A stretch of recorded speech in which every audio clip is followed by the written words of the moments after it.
Coucou vous allez bien? Aujourd'hui on se retrouve pour une vidéo qui, encore une fois, n'a rien à voir avec le reste, à croire que je fais vraiment n'importe quoi sur cette chaîne. Aujourd'hui j'avais envie de faire du Hearthstone. Donc l'idée ce serait du coup d'imiter une carte Hearthstone. No shit. Je vais sélectionner un personnage du lore, un NPC sur l'un des sites All NPC Bosses. Je pense que ça va être un procédé intéressant pour vous aussi de découvrir ça. Avant de dessiner quoi que ce soit, généralement je monte un puref avec la moyenne des meilleurs artistes que je peux trouver sur le net.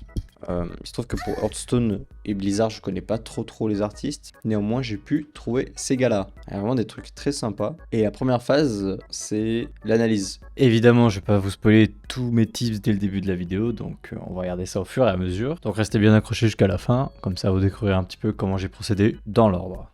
Donc pour ma sélection du NPC aussi, j'ai déjà fait en amont. Et j'ai choisi Alexstrasza. Je crois qu'elle s'appelle comme ça. Alexstrasza dans World of Warcraft, c'est la reine des dragons. Et vu qu'elle a pas mal d'armure et d'ornements très sympas, je pense qu'il y a vraiment un truc cool à faire avec elle. Donc ça va être mon choix pour cette vidéo. Donc à partir des refs, je commence déjà à établir 3 croquis, 3 compositions différentes. Première, contre-plongée. Super sympa, elle fait la meuf, la girl boss. Sur la deuxième, elle a un peu plus de face, plus intimidante. Ça peut être très sympa aussi, mais beaucoup plus classique. Et sur la troisième, on est quasiment sur la première pose, mais avec un angle de caméra beaucoup plus simplifié. Et devinez laquelle j'ai choisi. Avant de vous révéler celui que j'ai sélectionné, il faut d'abord peut-être que je vous explique la première règle que j'ai notée sur les illustrations d'Hearthstone, parce que je pense qu'elle va déterminer pas mal le choix final. Il y a un pattern qui se discerne dans toutes ces illustrations, je sais pas si vous la voyez. On est rarement sur des mises en scène extrêmement poussées, c'est toujours de face, 3/4 au mieux. Donc ça c'est la première chose que j'ai notée au fil de mes recherches. Et c'est pour ça qu'au bout du compte, je choisirai la troisième, donc celle qui est de 3/4 profil, parce que c'est la plus standard, la plus conventionnelle. Et ça matche bien avec la DA de Hearthstone. Après l'étape de sélection, je peaufine un tout petit peu l'outline, histoire que ce soit bien plus clean à l'écran. Et ensuite, je viens poser les aplats, les gris foncés, pour la fourrure, etc. etc. Puis vient l'étape des valeurs, où je vais tout simplement poser les occlusions et les lights. Jour 2, on va reprendre de l'ancien arrêté. Je crois qu'actuellement, on est à 6 heures de dessin actuellement, je crois. Je sais que sur Procreate, il y a un script qui permet de savoir le temps qu'on a passé sur une illustration, et je trouve ça vraiment trop stylé. Actuellement, j'en suis à là, toujours en se basant sur les refs qu'on a dans Hearthstone. On est sur des volumes qui sont pas trop élaborés, comme je l'avais dit la dernière fois, donc peut-être faire attention de ne pas faire trop détaillé. Bon, on voit même les cheveux là, vous voyez l'épaisseur que ça, c'est... Je pense que sur la dernière phase des valeurs, on va aujourd'hui du moins, on va continuer à affiner un max le dessin, puis après on passera aux couleurs. Let's go!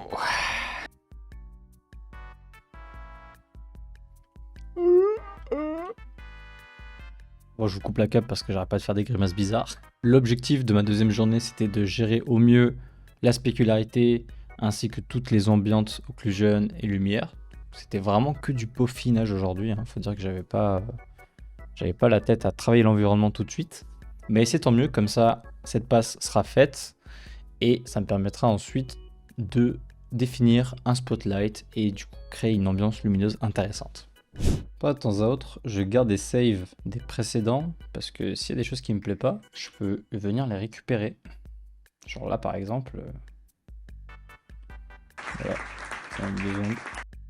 Bon, généralement pendant l'étape des valeurs, je sais pas simplement juste fixer toutes mes lights, j'en profite aussi pour repérer des erreurs anatomiques ou des erreurs de position, donc ça peut m'arriver de corriger certaines zones pendant la passe de valeur.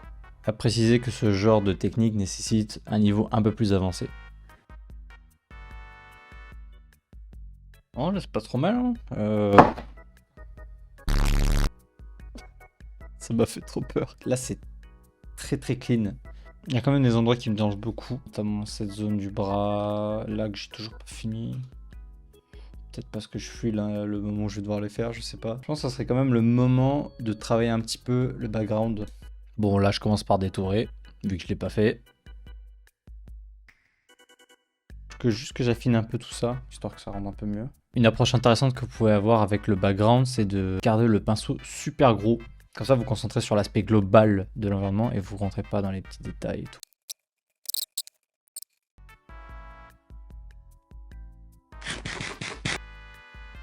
L'idée qu'elle vole ou qu'elle surplombe un petit peu le décor, ça rentre bien avec l'idée du perso parce qu'elle vole, donc... Maintenant on en vient à une étape que j'aime beaucoup, choisir une direction lumineuse. J'aime particulièrement cette étape parce qu'elle permet de générer un énorme volume et une ambiance bien précise. Et pour ma part, faire un contre-jour chez le personnage, ça permet de détacher davantage du fond. Carrément, je pleure tellement c'est beau ce que je fais là. Non, voilà, je suis très content. Là, ça rend super bien. Je pense qu'il y a encore pas mal de petits correctifs. Je sais pas trop combien de temps il me reste. Si je vais voir si plus tard dans la journée je pourrais continuer. Bon, on verra bien.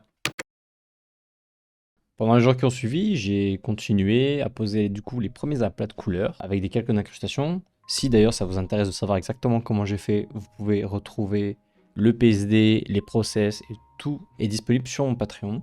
À partir de cette étape, il me fallait du coup vraiment une ambiance colorimétrique posée et surtout harmonieuse.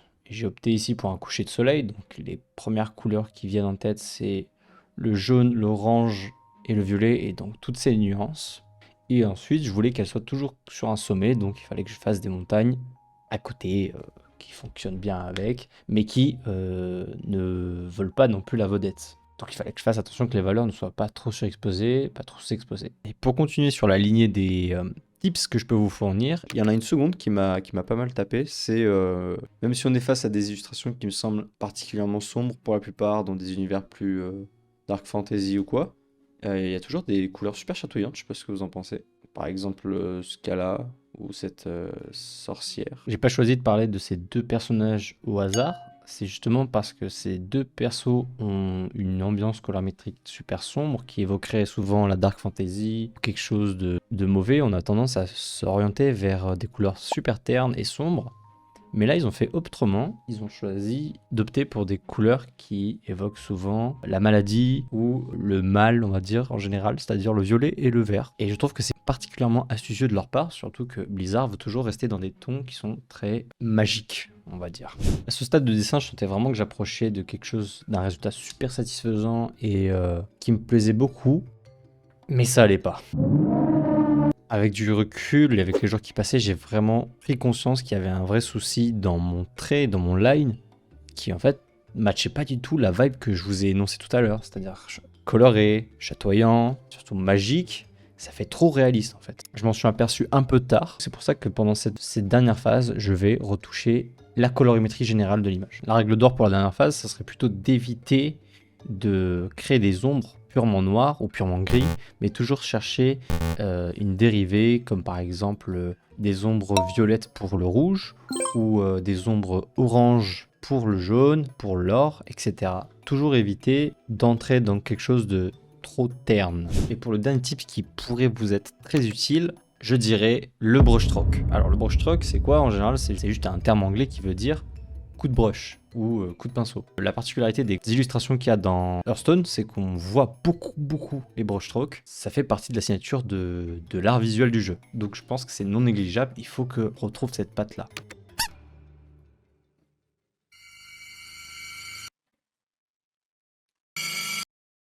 Conclusion. Ce qui m'a pris le plus de temps dans Stylus, c'est pas vraiment l'aspect technique, mais ça a été plutôt de me détacher de ma propre technique, qui en fait m'a été plus un handicap qu'autre chose. C'est pas si facile d'être polyvalent, et ça a été un excellent exercice pour moi. J'ai appris beaucoup de choses, ça a fait qu'enrichir ma palette technique. Et pour ceux qui souhaitent vraiment améliorer la leur, je donne des cours collectifs. Et tu les as dessinés à la main ou t'as fait comment?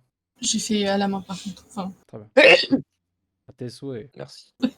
Plus d'une quinzaine d'heures par mois, des exercices adaptés, des feedbacks live et bien plus à un prix super abordable, donc n'hésitez pas. Trêve de bavardage, maintenant place au résultat.